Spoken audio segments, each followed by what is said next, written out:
The tunnel entrance remained clear, even as 4 feet of new snow buried every cabin door in the settlement. Elias Drummond crawled through the log-reinforced passage beneath the frozen earth, emerging inside his warm cabin, while 3 trappers a mile away remained sealed in their shelters for the 6th day, rationing firewood and wondering if they would survive until the thaw.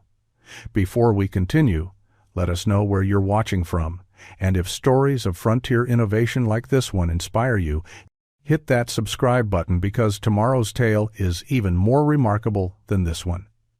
The winter of 1841 arrived early in the Colorado Rockies. Snow fell in October, heavy wet storms that blanketed the high valleys where trappers had established their seasonal camps. Elias Drummond had seen harsh winters before during his 9 years in the mountains, but this season brought something different. The snow came in waves, each storm depositing 2 or 3 feet, then pausing, just long enough for the surface to melt slightly before temperatures dropped and froze everything solid. By late November, many cabins sat beneath snow accumulation that reached halfway up their walls. Martin Greer lived alone in a cabin 2 miles from Elias's camp, working a trap line along a creek that fed into the larger river system. Martin was competent and experienced, a trapper who had survived 6 winters and knew how to manage the dangers of mountain life. His cabin was typical construction for the era. Logs notched at corners, a single door facing south to catch maximum sunlight, 1 small window, and a pitched roof designed to shed snow. He had built it in 5 days the previous summer. It was adequate shelter, or so everyone believed. The blizzard struck on December 3rd. Snow fell continuously for 36 hours, driven by winds that created drifts 8 and 10 feet deep in places where terrain funneled the accumulation. When the storm finally cleared, the temperature dropped to levels that made exposed skin freeze in minutes. Martin's cabin door, which opened outward as most cabin doors did, was completely buried beneath a drift that had formed against the south-facing wall. Inside, Martin had firewood for perhaps 10 days if he burned it carefully. He had dried meat and basic supplies, but he had no way to exit.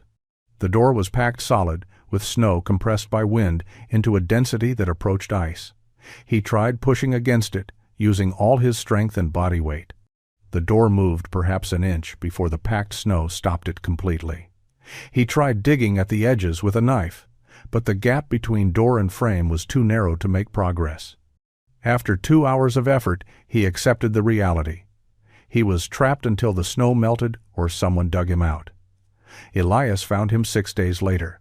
He had been checking on neighboring trappers after the storm, a practice born from years of experience with mountain winters. When he reached Martin's cabin and saw the buried door, he immediately understood what had happened. It took him 3 hours to dig through the drift, the snow having frozen into layers that required chopping with a hatchet in places.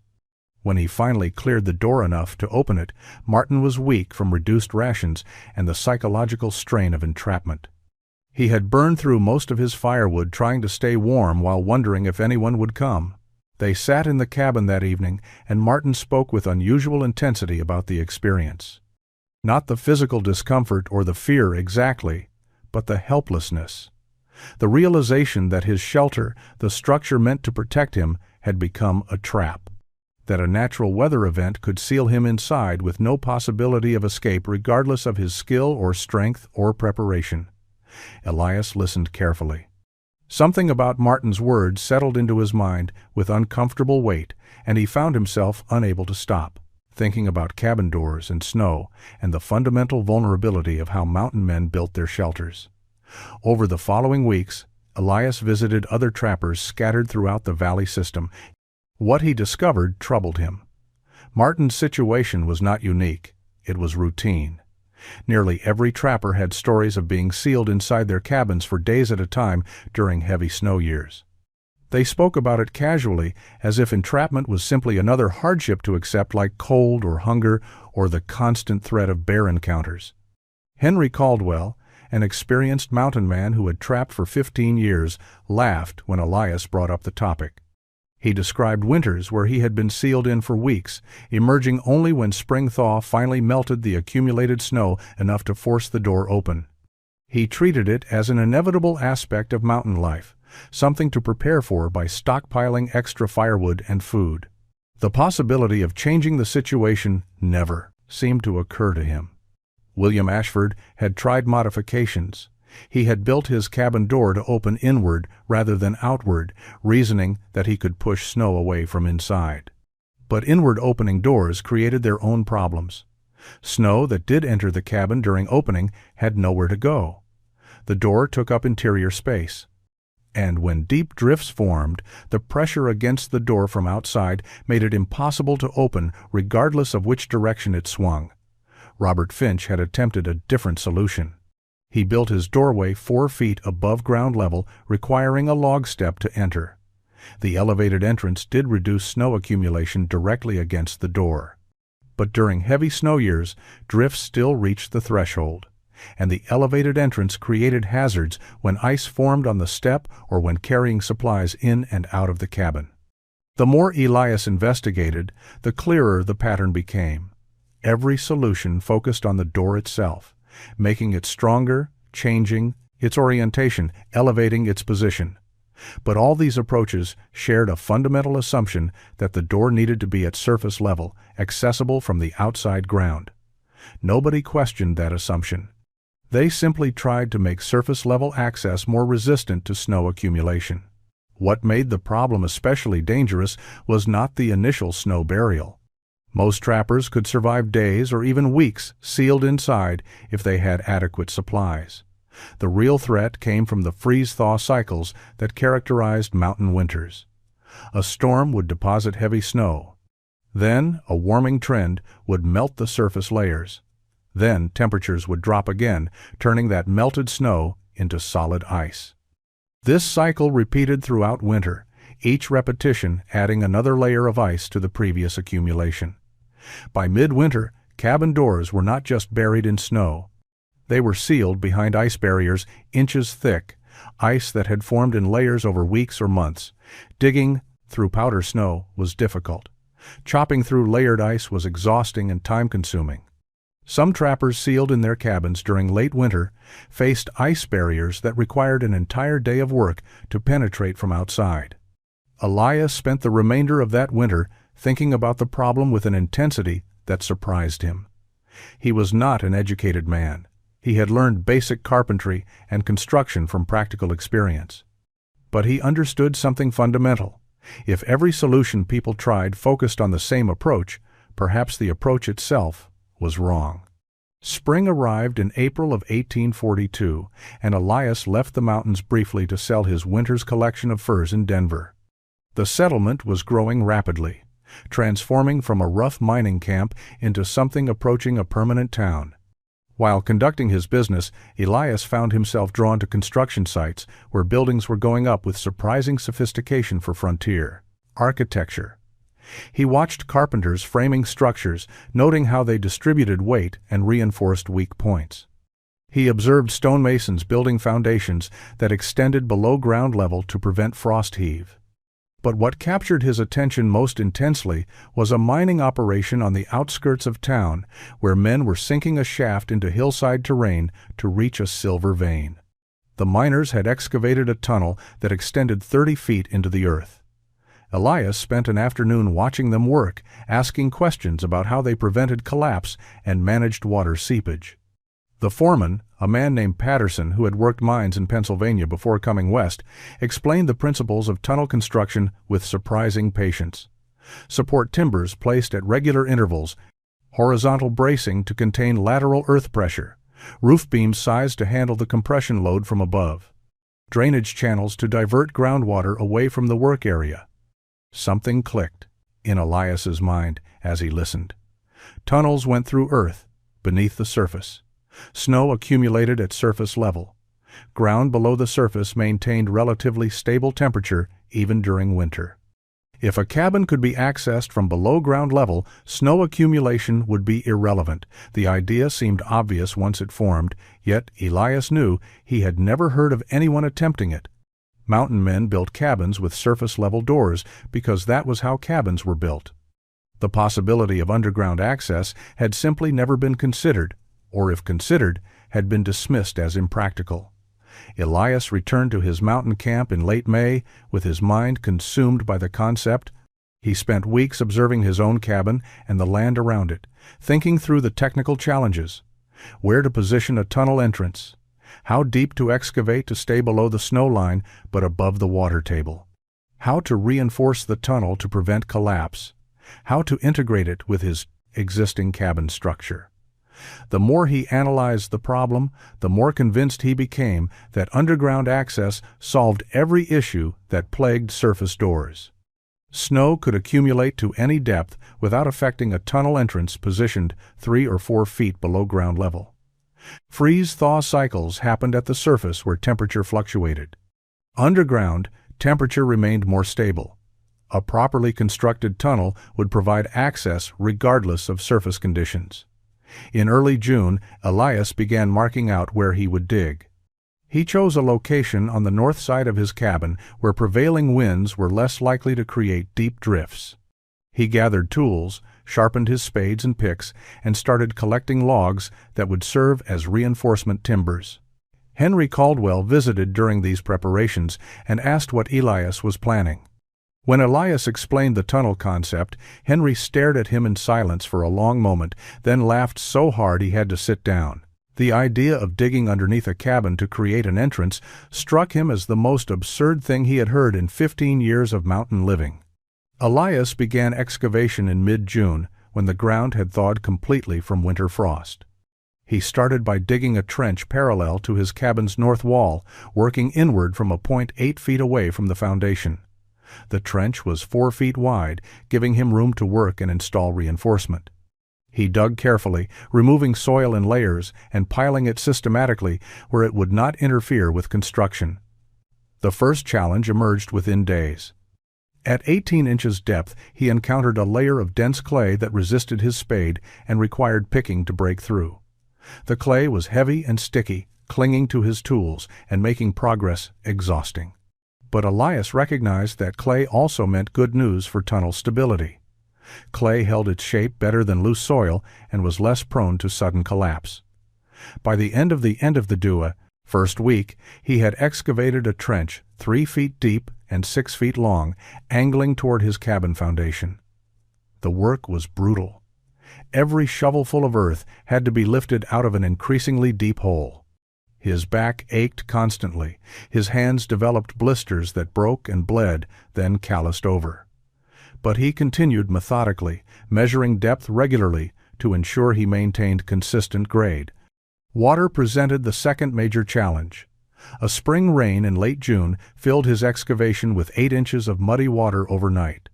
Elias spent an entire day bailing the trench and digging drainage channels to divert runoff away from his work site. He realized that any tunnel system would need permanent drainage, or it would flood during every rain and snowmelt. He dug a shallow channel along one side of his trench, sloping it away from the cabin so water would flow out rather than pooling inside. The third challenge was structural. As the trench deepened past 3 feet, the walls began showing signs of instability. Small collapses occurred where soil slumped inward. Elias understood he could not simply dig an open tunnel and hope it remained stable. He needed reinforcement installed progressively as he excavated deeper. He adapted principles he had seen at the mining operation. He cut logs to serve as wall supports, selecting straight timber approximately 8 inches in diameter. These logs would be placed horizontally along the trench walls, stacked to create rigid barriers that contained the earth. But unlike a surface cabin where logs could be stacked freely, underground logs needed to be braced against lateral pressure from surrounding soil. Elias designed a system using vertical support posts. He would sink these posts into the trench floor at 4-foot intervals, creating upright anchors. Then he would stack horizontal logs between the posts, with each log resting against the verticals. The posts would prevent the horizontal logs from being pushed inward by earth pressure. Finally, he would install roof logs spanning from one wall to the other, supported by the vertical posts and creating a protected ceiling. The engineering was simple in concept, but demanded precision in execution. Every measurement mattered. Posts needed to be truly vertical, or they would fail under load. Horizontal logs needed tight fit against both the posts and the earth behind them. Roof logs required sufficient diameter to handle compression from above without bending or breaking. The installation of the first vertical support post took an entire morning. Elias dug a hole 2 feet deep into the trench floor, positioned the log vertically, and packed soil around its base in layers, tamping each layer until it was compressed solid. He used a plumb line, a simple weight on a string, to ensure the post stood perfectly vertical. Even a few degrees of lean would compromise the structure's ability to bear weight. With the first post secured, he began installing horizontal wall logs. He had stripped the bark from each log using a draw knife, creating smooth surfaces that would fit tightly together. The first horizontal log was positioned against the earth wall with one end touching the vertical post. Elias packed soil behind it, forcing it firmly against the post face. Then he added a second horizontal log above the first, fitting them together as closely as possible. The stacking process was slow. Each log weighed 60 to 80 pounds and had to be maneuvered into position within the confined trench space. Elias worked alone, using leverage and careful positioning rather than brute strength. He would roll a log to the trench edge, lower one end into the excavation, then work the log down until it rested in position. Some logs required trimming with an axe where irregularities prevented tight fitting. After installing 4 horizontal logs on one side, creating a wall 2 feet high, Elias dug and installed the second vertical post 4 feet from the first. Then he began the opposite wall, mirroring the process. The parallel walls gradually took shape, containing the earth on both sides while creating a clear passage between them. The roof installation required different techniques. Elias cut logs 10 inches in diameter, thicker than the wall logs, because they would bear the full weight of earth and snow above. He notched the ends of each roof log so they would sit securely atop the vertical posts, creating a mechanical connection that prevented sliding. The first roof log was positioned spanning between the posts, connecting the 2 walls. Getting the roof logs into position while working in a trench 4 feet deep tested Elias's ingenuity. He built a simple ramp using planks, allowing him to roll the heavy logs down into the trench at a controlled angle. Then he used a lever arrangement, a long pole positioned under the log with a rock as fulcrum point, to lift one end high enough to rest on the post top. The other end could then be pivoted up and positioned. Once the first section was complete, 4 feet of tunnel with walls and roof fully installed, Elias extended his excavation forward another 4 feet. He installed another vertical post, added more horizontal wall logs, and positioned another roof log. The tunnel grew in sections, each one structurally complete, before he proceeded to the next. William Ashford visited in July and stood at the edge of the excavation, watching Elias work. He shook his head slowly and commented that this was the most elaborate grave a man had ever dug for himself. Elias did not respond. He simply continued fitting logs. By late July, Elias had extended the tunnel 12 feet from its entrance point and was approaching his cabin foundation. The structure behind him demonstrated the principles that made the system work. The 3-part reinforcement, horizontal walls, vertical supports, and roof logs functioned as an integrated unit where each component depended on the others. The horizontal wall logs contained lateral earth pressure. Soil naturally pushed inward against any excavation, trying to fill the void. The stacked logs created rigid barriers that resisted this pressure. But logs alone would eventually bow inward under sustained load. That was where the vertical support posts became critical. They acted as braces, preventing the horizontal logs from deflecting. The posts transferred horizontal pressure downward into the ground, converting a force that would cause collapse into a force that simply compressed soil beneath the posts. The roof logs served multiple functions. Obviously, they prevented earth and snow from falling into the tunnel, but they also tied the 2 walls together structurally. Each roof log connected the vertical posts on opposite walls, creating a frame that kept the walls from spreading apart. The weight of earth above the roof logs actually helped stabilize the structure through compression. As long as the roof logs were strong enough to bear the load without breaking, the weight pressing down helped lock everything in place. Elias had observed similar principles in stone arch construction during his time in Denver.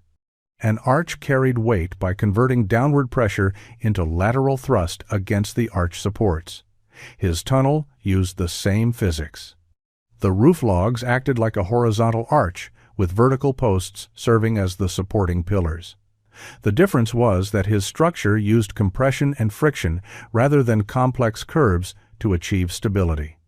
The spacing of vertical posts was critical. Elias had settled on 4-foot intervals through experimentation. Posts closer together would provide more support but require more materials and labor. Posts farther apart would save effort but risk roof logs bending or breaking under load. 4 feet represented the optimal balance for logs of the diameter he was using. Between the horizontal wall logs, Elias packed a mixture of clay and small stones. This chinking served several purposes. It filled gaps that would otherwise allow soil to sift through. It created a smooth interior wall surface, and it helped distribute pressure evenly across the logs rather than creating point loads where irregularities existed. The drainage channel he had installed along one side of the tunnel floor proved essential. Rain in early August demonstrated its value. Water seeped through the earth above and trickled down the walls, but instead of pooling in the tunnel, it flowed along the channel and drained out the entrance.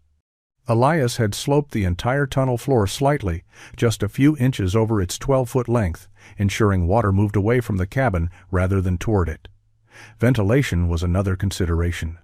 The tunnel would need air circulation to prevent dampness and ensure breathability if he spent time inside.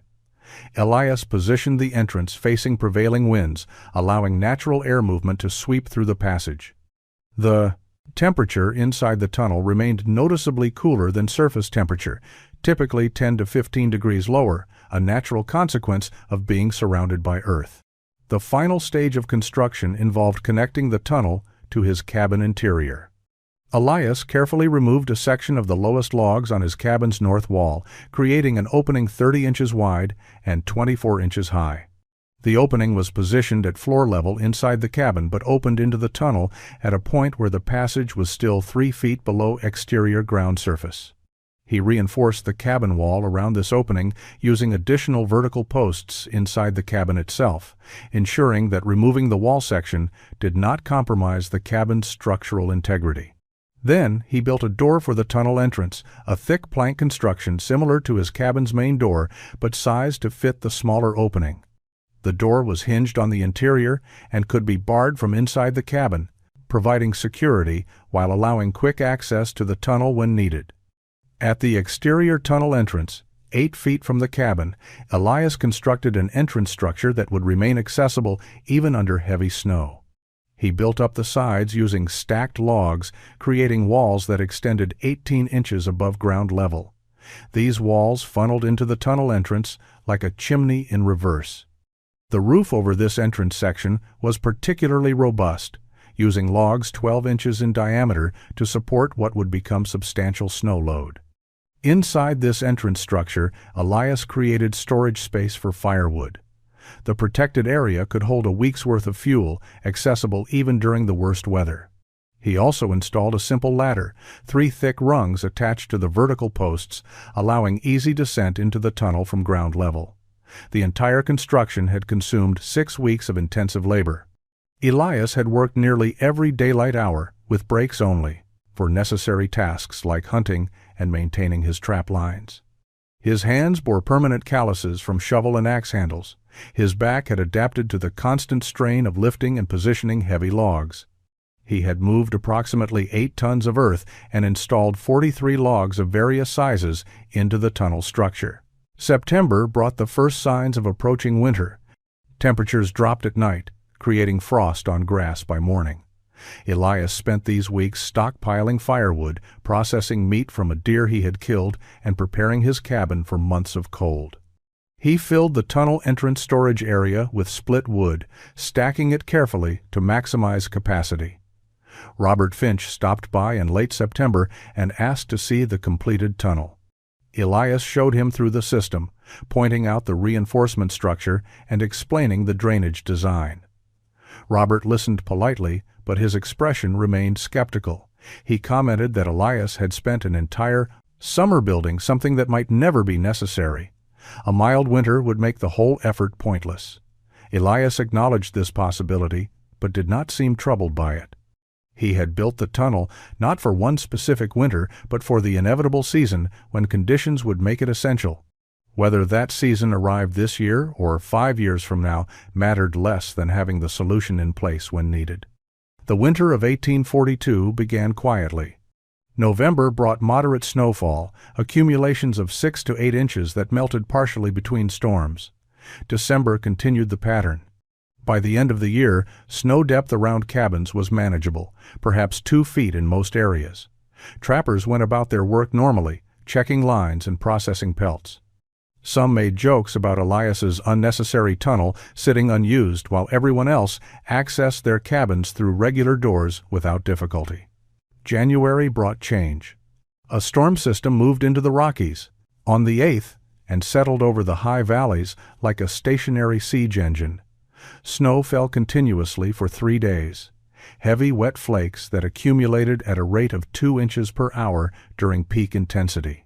When the storm finally cleared on January 11th, over 5 feet of new snow blanketed the region. The temperature dropped immediately after the storm.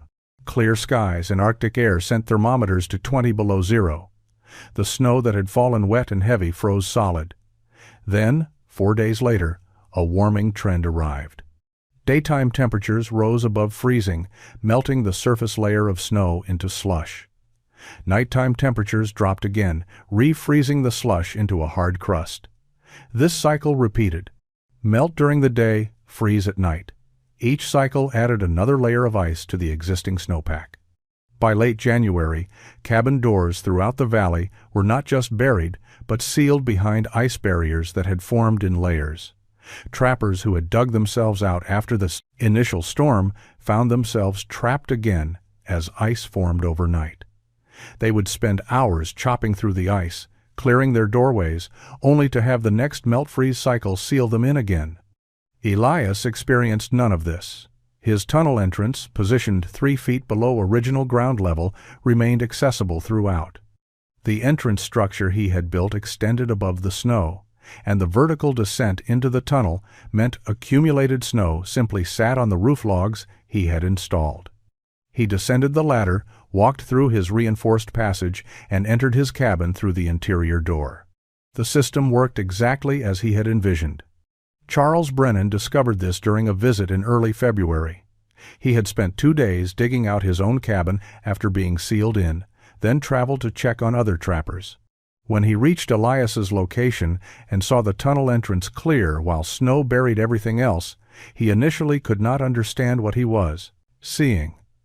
Elias emerged from the tunnel carrying firewood from the entrance storage, walking normally, while Charles stood in snow up to his thighs.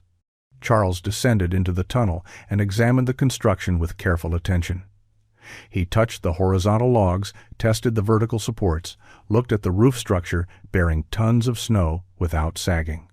He asked detailed questions about excavation depth, log sizing, and drainage design. When he emerged, his skepticism had transformed into something else entirely. He asked if Elias would help him build a similar system at his own cabin.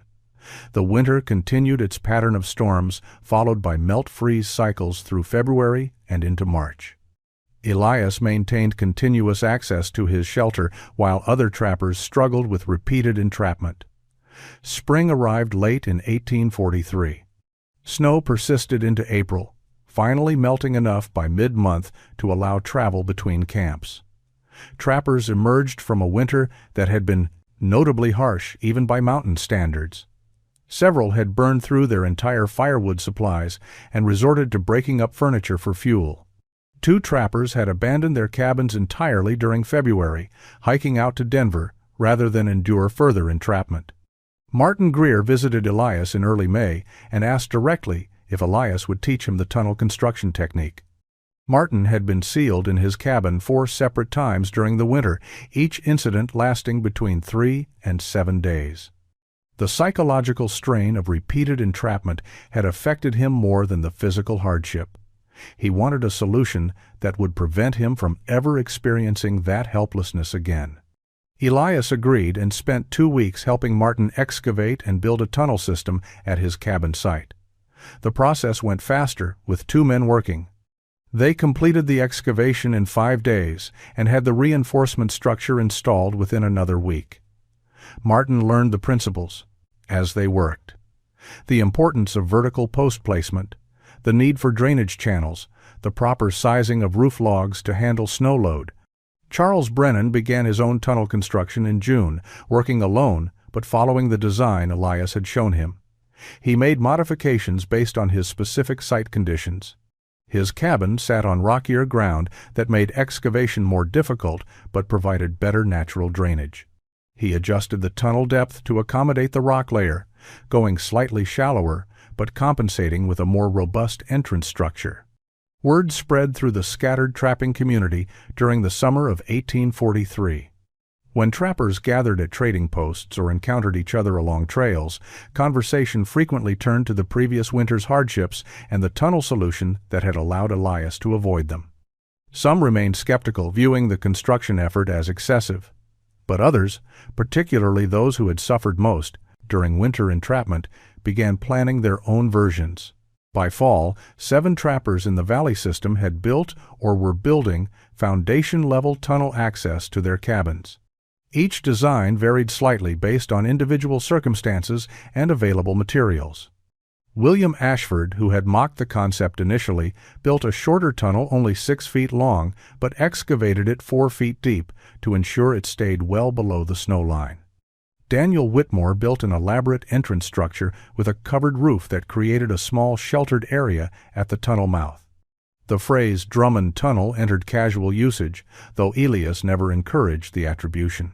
Trappers would mention they were building a Drummond Tunnel or ask if someone had added underground access to their cabin yet. The specific terminology varied, but the concept itself had become recognized as a legitimate solution to a problem that had plagued mountain dwellers for decades. The winter of 1843 to 1844 was milder than the previous year, reducing the immediate validation of the technique. But those who had built tunnels appreciated the psychological benefit even without extreme conditions. They knew they had eliminated a vulnerability regardless of whether any particular winter tested it severely. The technique continued spreading through the 1840s and into the 1850s as mountain men shared knowledge through the informal networks that connected remote camps. Trappers who had never met Elias Drummond built tunnel systems based on descriptions from others who had seen his original construction. The designs evolved and adapted to different terrain and conditions, but the core principles remained consistent.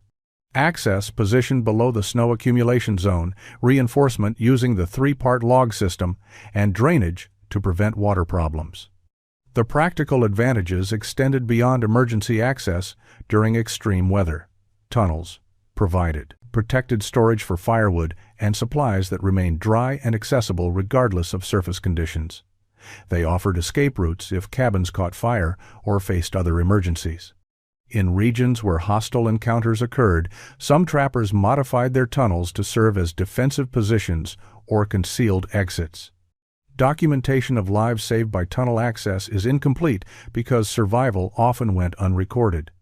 But accounts from the period include references to trappers weathering severe storms that would have been fatal in traditionally constructed cabins. A particularly brutal winter in 1849 trapped many settlers and trappers for extended periods. Those with underground access survived with relative normalcy, while others faced genuine survival crises. The decline of the mountain man era in the 1850s did not end the technique's usefulness. Homesteaders moving into high-altitude regions discovered abandoned cabins with tunnel systems and recognized their value. Some maintained and improved these structures. Others built new cabins, incorporating foundation-level access from the start. The principle spread beyond the original trapping community into broader frontier construction practice in snow-prone regions. Military outposts in mountain territories sometimes adopted similar approaches for critical structures. Supply depots and ammunition storage facilities built in the 1860s occasionally featured underground access that ensured continuous availability of essential materials regardless of weather conditions. The connection back to Elias's original innovation was indirect and likely unknown to those implementing it, but the problem-solving logic was identical. Elias himself left the mountains in 1851. The fur trade had collapsed years earlier, and he had transitioned to guiding settlers and prospectors through mountain passes. He had saved money over his years in the wilderness and invested it in a small ranch in western Colorado near the town of Grand Junction. He married in 1853 a widow named Catherine who had come west with her family. They had 2 children and lived quietly, farming and raising cattle. He rarely spoke about his trapping years or the tunnel construction technique he had developed. To his family and neighbors, he was simply a rancher who had once worked in the mountains. When he died in 1876 at age 64, his obituary in the local newspaper made no mention of innovations or frontier engineering. It noted only that he had been a respected member of the community and a veteran of the mountain trade. But in the high valleys of the Colorado Rockies, cabins with foundation-level tunnel access still stood, weathered but functional, protecting new inhabitants from the same winter conditions that had threatened trappers decades earlier.